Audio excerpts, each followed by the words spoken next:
உண்மையை சொல்லி நன்மையை செய்தால் உலகம் உன்னிடம் மயங்கும். நிலை உயரும் போது பணிவு கொண்டால் உயிர்கள் உன்னை வணங்கும்.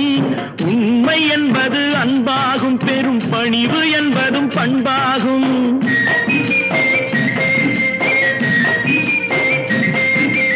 உண்மை என்பது அன்பாகும், பெரும் பணிவு என்பது பண்பாகும். இந்த 4 கட்டளை அறிந்த மனதில் எல்லா நன்மையும் உண்டாகும், எல்லா நன்மையும் உண்டாகும்.